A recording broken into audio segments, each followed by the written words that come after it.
You probably suck at homebrew. That's it. That's the video. Hi, my name is Offbeat Outlaw. I'm currently designing my own TTRPG, and I'm D&D Wunderkind. I've played shitloads of Dungeons and Dragons, and therefore have read garbage loads amount of homebrew. Homebrew, for those who don't know, is whenever a player or DM of a TTRPG takes the rules into their own hands and takes a big sweaty dump on them to make their own class or monster or creature or thing. And after they've taken that big sweaty dump, it all sucks. Oh my god. Most of it sucks. Most of it is hot garbage. I've even taken the stance that all homebrew is garbage, but then I realized my homebrew is pretty good. But as someone who has made a couple of things that people have enjoyed playing and enjoy using, I think I've got a bit of a relatively good handle on game design, or at the very least, I know a lot more than a lot of you, so pay attention, you beautiful people. It's a kiss on the forehead. It's a spoonful of sugar. It helps the medicine go down. Whoa! I'm here to stop the video for today's sponsor because that's what I do, and the sponsor is my fucking self, idiot! Psych! You thought? You ignorant, you babe! Swaddled from the cloth! Hi, I'm sponsoring my own video today. I can do that for free. It's amazing. But please, go and check me out on Twitch. I'm on Twitch, twitch.tv/offbeatoutlaw. I'm there every single day, so if you feel like there's been less Offbeat Outlaw content, that's fucking why. Check out my Twitch. I play video games, I hang out, I review people's D&D characters, I sing. It's a good time. If it's not your thing, what are you doing? You silly goose, you little rapscallion. The main problem with most people's homebrew is that it suffers from what I like to call balance disease. Now, balance disease is not something that affects your ears and makes you tipsy-topsy-turvy. No, balance disease is that instinct, that almost unnatural need to make things quote-unquote balanced. Lord knows why. Because most TTRPGs I've played are not balanced. Rules as written, most TTRPGs are some of the most unbalanced pieces of crap I've ever seen. We're gonna start talking about D&D, because that's the game I know best. Hopefully I'll eventually know another game best soon enough. Hopefully it'll be my own game. Check out this video if you want to watch it. But over my many years of taking D&D and bending it over my knee, check out my playlist of builds that I've made to see how, I've realized that D&D is not a balanced game. I know off the top of my head how much damage each class does and which ones are best at doing damage, and what classes are best at doing what. I know how to do them, I know how to build them, I know how to create them. If you do too, check out the playlist. Check out the fucking playlist, or over here, like I just said. At the end of the day, the point is, I know this game. But some people don't. Most people don't. And most people do homebrew, and now we're starting to slowly get into why most homebrew sucks. Most people suck at homebrew not just with making classes, they suck at making monsters, they suck at making magic items. Most people suck so bad you'd think their OnlyFans was in their bio. But the reason why most people suck is balance disease. Like I said, people's unnatural, supernatural need to balance things. Some people will ask, is this balanced, before they even ask the question, is this fun? Which is ridiculous. You're making a game. Make a game fun first. How do you know? Well, I just went to my Discord, brought up a random subclass, and to the person whose this is, you're great.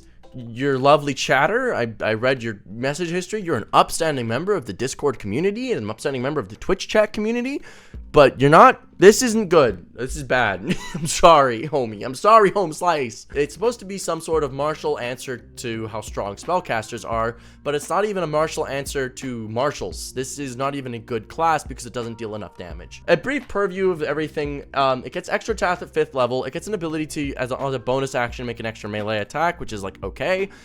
But you start to see a trend with all of these abilities. They're all, as a bonus action, do a thing. As a bonus action, do a thing. As a bonus action, do a thing. We check in the present feature, the feature that, as far as I could tell, could do the most damage, and both of its damage buffing features require a bonus action. Aside from all of these features not dealing enough damage, most of these features barely add up to eventually being, even with feats, 60 damage, which is below a benchmark. The benchmark being the Warlock benchmark. After using all of your features, this barely reaches the levels of a Warlock using a single spell slot. A Warlock uses Hex once at the beginning of the day. It will be able to outpace this class.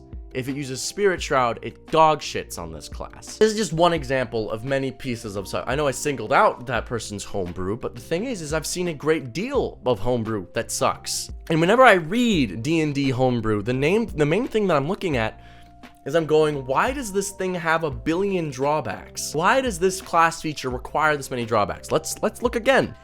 In need of time. This class feature here, you can add your intelligence modifier to all weapon attacks for an hour after you take force damage equal to your level that can't be reduced in any way.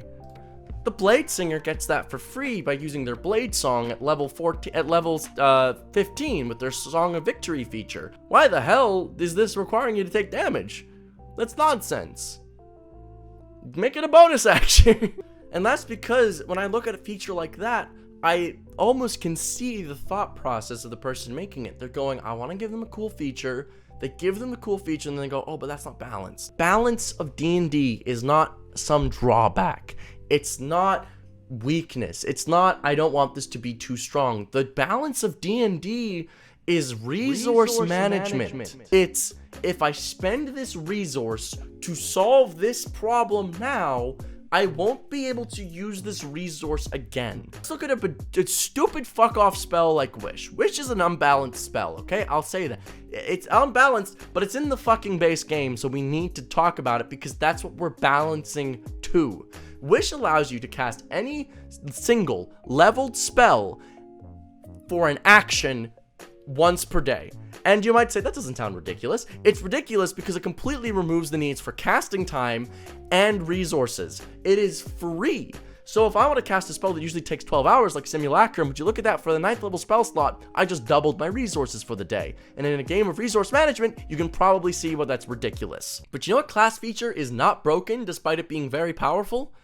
Action Surge. This is a wild thing probably to say for anybody who's in the optimization sphere, but Action Surge isn't broken. It's a little bit powerful, but it's not broken. Being able to add an extra action on top of your already done action just increases your burst damage. What this does is it's a resource that allows you to solve the problem of I need this fucker removed now. Do you know what also does that? An 8th level spell called Maze, Feeble Mind, Plane Shift, Banishment, Polymorph, True Polymorph. They solve the same problem.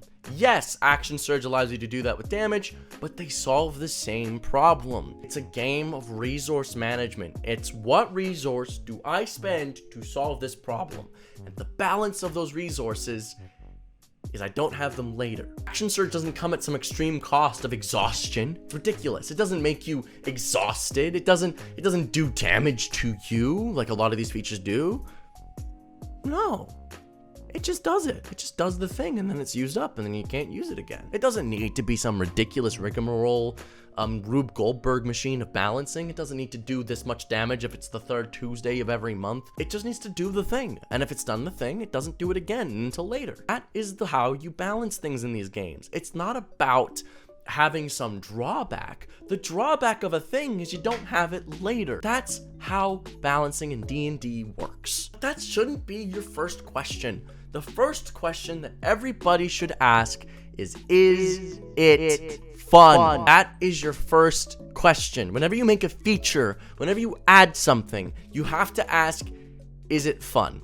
And I promise you, if you keep asking this question, you will eventually make better homebrew, guaranteed, every time. Let's say I'm making a homebrew class for the fighter, and I start off by saying it's some hell demon, and the hell demon, its special ability is that it deals extra damage every turn if the person's of an evil, extra fire damage every turn as it summons the wrath of hell. Alright, that's pretty cool. Oh, you know what would also be cool? If it like summoned an area on a hit. So it's an area damage effect. Oh, that's really awesome. Let's make this an area damage based fighter so that when it hits people, it also applies the damage in an area. Let's give it a resource. Let's pick a resource and attach it to it. Let's say it has a number of demon points equal to its level in fighter, and it can spend 1 demon point to make this fire damage happen. It can do this as many times as it wants on a turn. Even though I'm making 8 turns, you're still spending the resources, so I don't really care.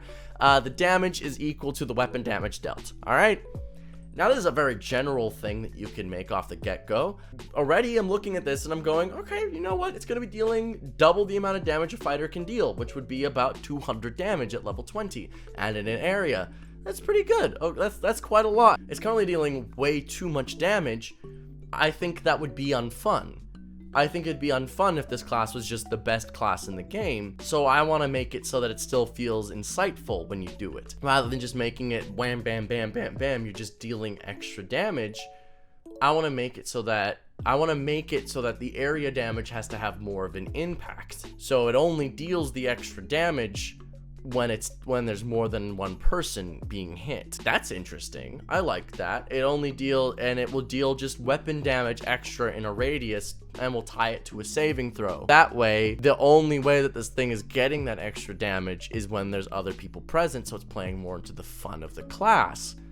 Okay, that's interesting, but how do we make it so that it's still powerful in single target bouts? Well, we'll make it can still spend its demon points, but we'll give it another resource. We can make it so that it can, once per action, we'll make it so that it can double the damage dealt. There, I just made, so once per action it can double the damage dealt with it. If it's using a great sword, great weapon master, it's gonna be about 130-ish damage. There, done. All done by asking the question, is it fun? So what is even the danger of balance disease? It's just people making their own things for their home games.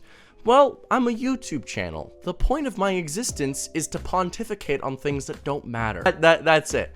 I'm here to help you. If you are a budding game designer, homebrew creator, DM, especially if you're a dungeon master, game master of any variety, you need to be good at game design. So how do you get better? Ask yourself the question, is this fun?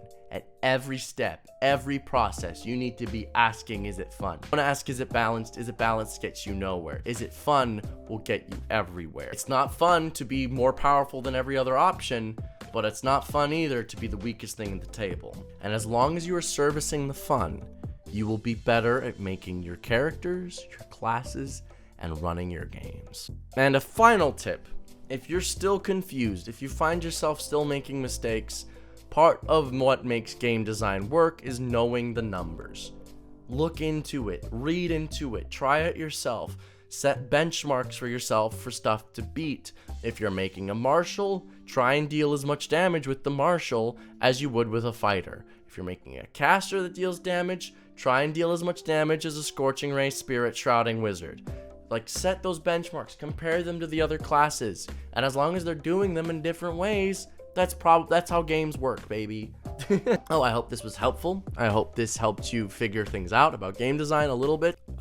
So I hope that the homebrew that I look at when I go to my Discord is a little bit better. I'm looking at you, user who submitted this. I'm just kidding, you submitted this, you did great. But thank you all so much for watching. I hope you enjoyed today's video. I hope it makes sense. I hope it helps you out, and I hope it doesn't sound too pretentious. If it does, though, I won't be too upset. That is the end of today's video. Thank you all so much for watching. I hope you enjoyed it. I hope you found it illuminating. I hope it wasn't too condescending. If it was, go fuck yourself. I never cared anyway. And with that, a humble, get the fuck out of my house.